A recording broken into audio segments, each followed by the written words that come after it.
En este problema se pide probar que hay infinitos números primos. La mayoría de problemas que se hacen, pues se hace el problema y no tienen mayor importancia, no hay por qué acordarse del resultado del problema. Hay veces que los problemas en el fondo son teoremas, es decir, son cosas que hay que recordar. Y otras veces menos que los problemas son teoremas muy importantes. Este es el caso de un problema que en el fondo es un teorema muy importante. Que hay infinitos números primos, pues en el fondo, si no lo probásemos, yo creo que lo daríais por hecho. Pero, como sabéis, en matemáticas tenemos que probar las cosas. Ahora, ¿por qué digo que esto es un teorema y además un teorema muy importante? Porque el estudio de cómo son los números primos es una de las partes fundamentales de las matemáticas.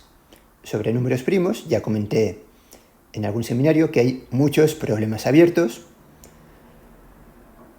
Uno de ellos es si hay una fórmula para el enésimo número primo. Es decir, por ejemplo, el primer número primo, todos sabemos que es 2, el segundo es 3, el tercero es 5, el cuarto es 7, y así podríamos seguir. Pero, si queremos saber cuál es el enésimo número primo, ¿hay alguna fórmula? ¿Hay alguna forma de encontrar el enésimo número primo donde n es un número natural cualquiera? Es decir, por ejemplo, ¿podría ser cierto que el enésimo número primo se puede encontrar aplicando la fórmula que estoy escribiendo? Bueno, pues seguro que rápidamente encontráis un contraejemplo a esto que estoy preguntando. Vale, ahora, pero la pregunta es, esta fórmula no, pero ¿hay alguna otra? Pues eso no se conoce. Y ese es uno de los muchos problemas abiertos sobre números primos. Por mucho que, ya digo, se ha trabajado muchísimo en ello, seguramente más que en cualquier otro tema de las matemáticas.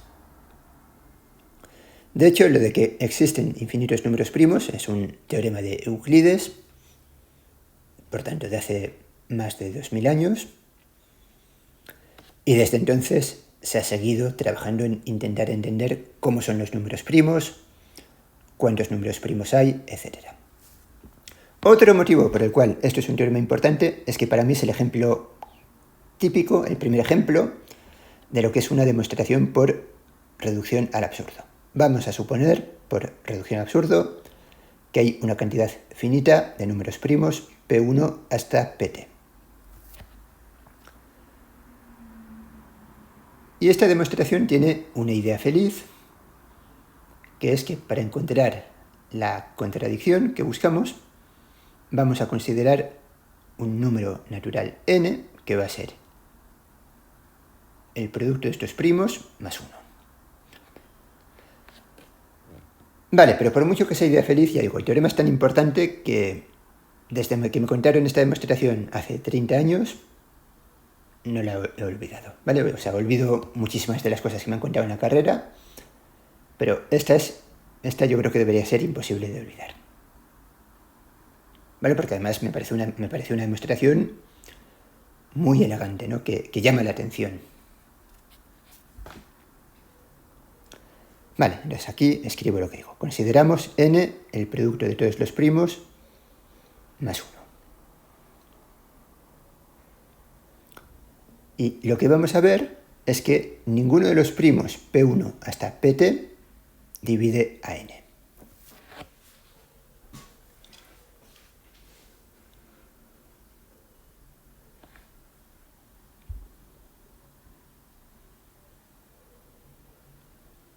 Vale, vamos a ver que Pi no divide a n para todo i. Bueno, y de nuevo razonamos por reducción al absurdo. ¿Vale? Ya digo, una vez que veamos esto, tendremos una contradicción porque n no se podrá factorizar como producto de primos.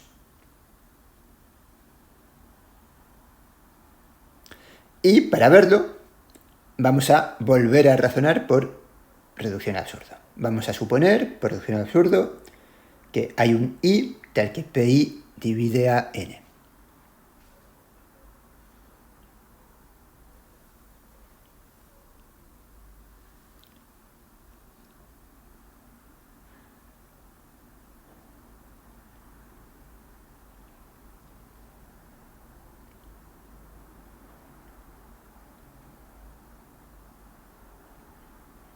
n es P1 por Pt más 1. Entonces, Pi también divide a P1 por Pt. Y ahora vamos a razonar como en problemas anteriores. Si Pi divide a A y divide a B, divide a la diferencia. Y en este caso, la diferencia entre n y P1 por Pt es 1. Con lo cual llegamos a que Pi divide a 1.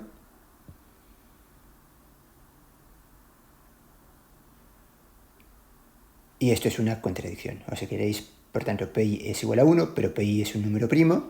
Y el 1, por definición, no es primo. Así pues, esta es una contradicción que viene de haber supuesto, por reducción al absurdo, que P1 hasta Pt son todos los números primos.